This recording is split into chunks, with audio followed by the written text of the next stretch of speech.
Matthew 8, New Living Translation. Large crowds followed Jesus as he came down the mountainside. Suddenly, a man with leprosy approached him and knelt before him. "Lord," the man said, "if you are willing, you can heal me and make me clean." Jesus reached out and touched him. "I am willing," he said. "Be healed." And instantly the leprosy disappeared. Then Jesus said to him, "Don't tell anyone about this.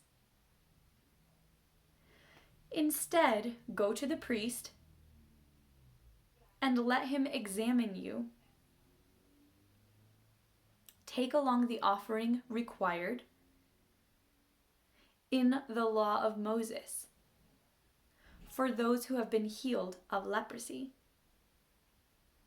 This will be a public testimony that you have been cleansed." When Jesus returned to Capernaum,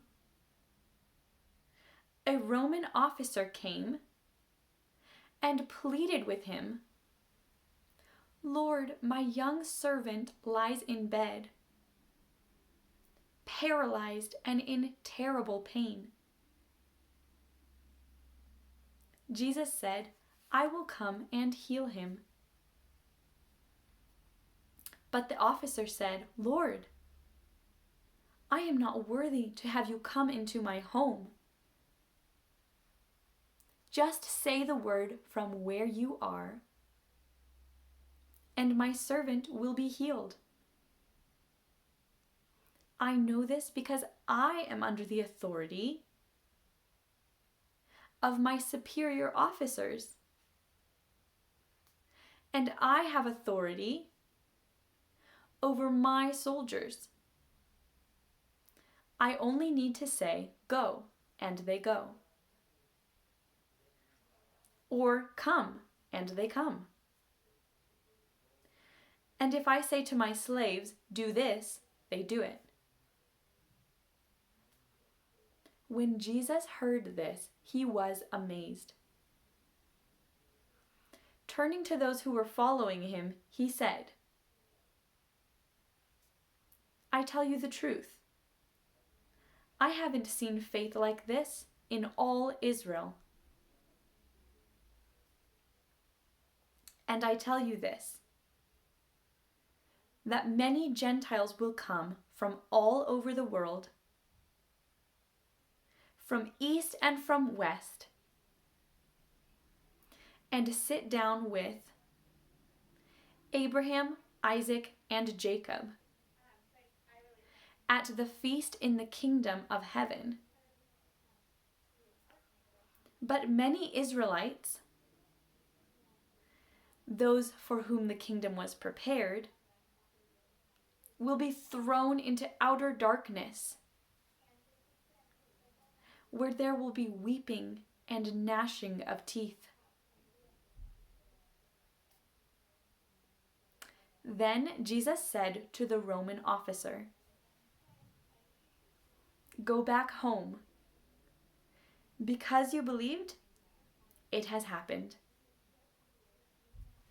And the young servant was healed that same hour.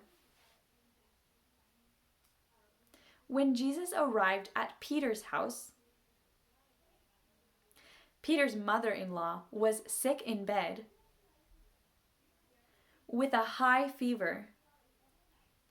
But when Jesus touched her hand, the fever left her.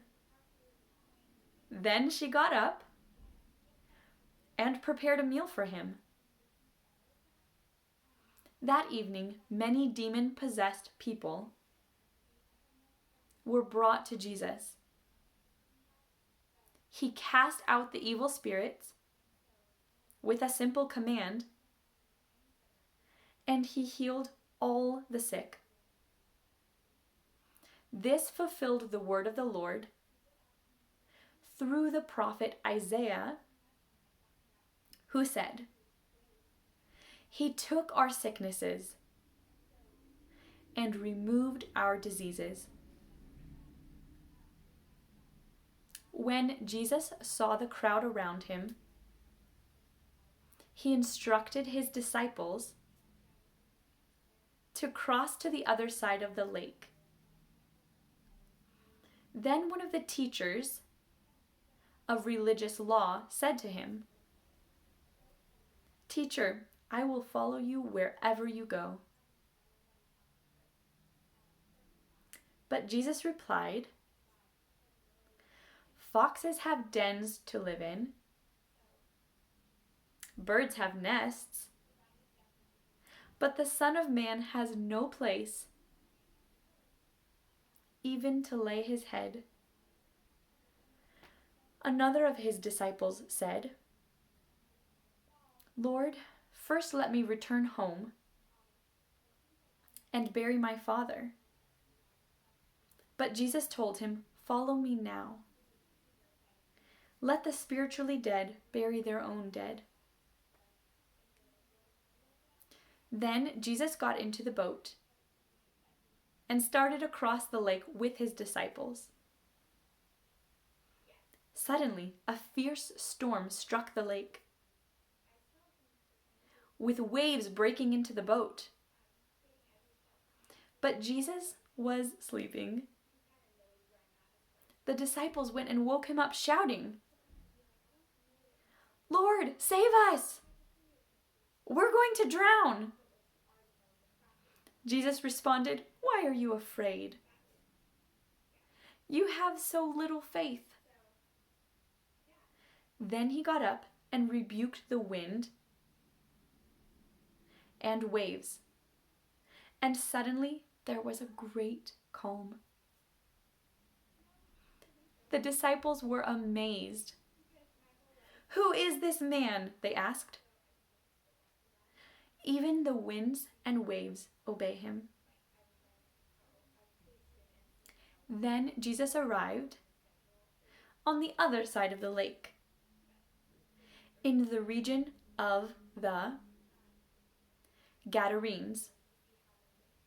2 men who were possessed by demons met him. They came out of the tombs and were so violent that no one could go through that area. They began screaming at him, "Why are you interfering with us, Son of God? Have you come here to torture us before God's appointed time?" There happened to be a large herd of pigs feeding in the distance. So the demons begged, "If you cast us out, send us into that herd of pigs." "All right, go," Jesus commanded them. So the demons came out of the men and entered the pigs. And the whole herd plunged down the steep hillside into the lake and drowned in the water. The herdsmen fled to the nearby town, telling everyone what happened to the demon-possessed men. Then the entire town came out to meet Jesus. They begged him to go away and leave them alone.